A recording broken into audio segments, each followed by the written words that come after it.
ग्राम बुधौली के वर्तमान मुखिया पप्पू मांझी की हत्या का सफल उद्भेदन कर लिया गया और हत्या में शामिल सभी अभियुक्त को गिरफ्तार कर लिया गया है एवं हत्या में प्रयुक्त एक देसी कट्टा एवं 2 जिंदा कारतूस, एक खाली खोखा एवं 2 भरा खोखा को भी बरामद कर लिया गया है। घटना के क्रम में सूचना मिली थी सुबह में कि बुधौली गांव में मुखिया की गोली मारकर हत्या कर दी गई है और उसका शव इंटर विद्यालय के प्रांगण में पड़ा हुआ है। सूचना प्राप्त होते ही पुलिस घटनास्थल पर पहुंची। तकनीकी अनुसंधान, साक्षियों का बयान एवं सूचना संकलन के आधार में शामिल सभी आरोपियों की गिरफ्तारी की गई है। इस गिरफ्तारी में अनुमंडल पुलिस पदाधिकारी के नेतृत्व में गठित टीम में शामिल थानाध्यक्ष अजय कुमार, अनुसंधानकर्ता मनीष कुमार, जिला सूचना इकाई की टीम एवं अन्य पुलिसकर्मी को शामिल किया गया था।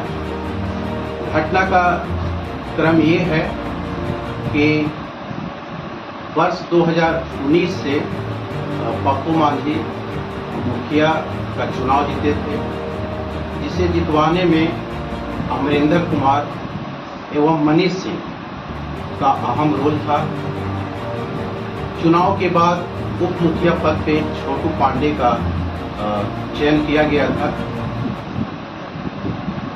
मुखिया बनने के बाद जितनी भी सरकारी योजनाओं की राशि होती थी वो पप्पू मांझी के द्वारा हस्ताक्षर किया जाता था और सारा कामकाज अमरिंदर कुमार और मनीष सिंह के द्वारा किया जाता था। लंबे समय से चल रहा था 2 कार्यकाल था मुखिया का। इधर कुछ दिनों से वर्तमान मुखिया पप्पू मांझी सरकारी योजनाओं की जो भी राशि थी उनके प्रपत्र पे साइन करने से मना कर दिया गया था। साथ ही मुखिया के द्वारा एक विद्यालय के बाउंड्री वॉल का निर्माण कराया जा रहा था, जिसको भी मुखिया के द्वारा रोक लगा दिया गया। चूंकि मुखिया जो है पप्पू मांझी और जो इसको बनाने वाले थे, दोनों के बीच अब वो पहले जैसी बात नहीं रही थी। इसी को लेकर इनके घर में झगड़ा भी हो रहा था पप्पू मांझी और पत्नी के बीच। इसी बीच छोटू पांडे, अमरिंदर कुमार और मनीष सिंह आपस में मिलकर ये प्लान बनाते हैं कि चूंकि मुखिया मेरा भी बात नहीं मान रहा है तो हम लोग क्यों नहीं इसको रास्ते से हटा दें, और अगर इसको रास्ते से हटा देते हैं तो फिर तुम मुखिया बन जाओगे। इसी प्लान के तहत जो है छोटू पांडे जो है वो संपर्क किए एक रामा चौधरी है जो बुधौली के। संपर्क के क्रम में वो बताया कि एक लड़का ऐसा है जो मुखिया को रास्ते से हटा सकता है।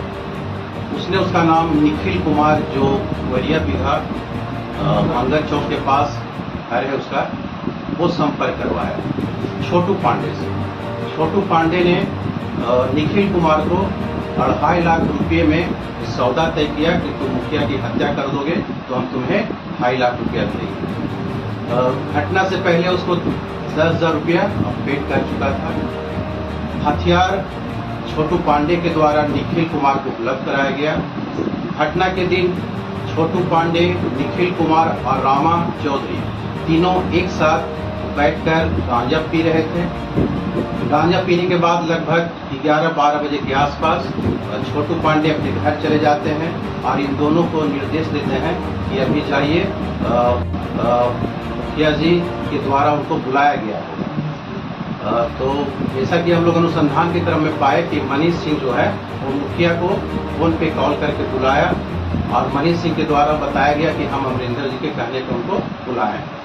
जब निखिल स्कूल के पास पहुंचता है तो मुखिया उस समय सोया नहीं था, उसको सोने का इंतजार किया जा रहा था। करीब 2 बजे के आसपास जब उसकी गहरी नींद पड़ गई तो वहाँ पे उसको पहचान कराने के लिए रामा चौधरी मौजूद था। तो निखिल को बताया कि ये जो सो रहा है यही पप्पू मांझी मुखिया है। उसके बाद रामा चौधरी जो है वहां से कुछ दूर पे जाके खड़ा हो गया। इसी बीच निखिल कुमार वो आता है और सोए हुए अवस्था में पप्पू मांझी की गोली मारकर हत्या कर देता है।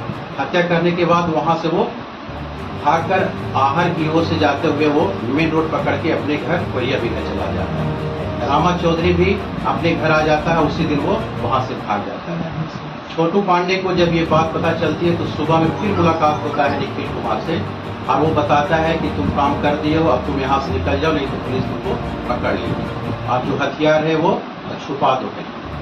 जब निखिल कुमार को हम लोग पकड़े तो फिर उसके बयान पे हथियार को बरामद किए हैं और जो भी अभियुक्त था सभी अभियुक्त को गिरफ्तार कर लिया गया है, जिनमें 2 लोगों को पहले ही जेल भेजा जा चुका है।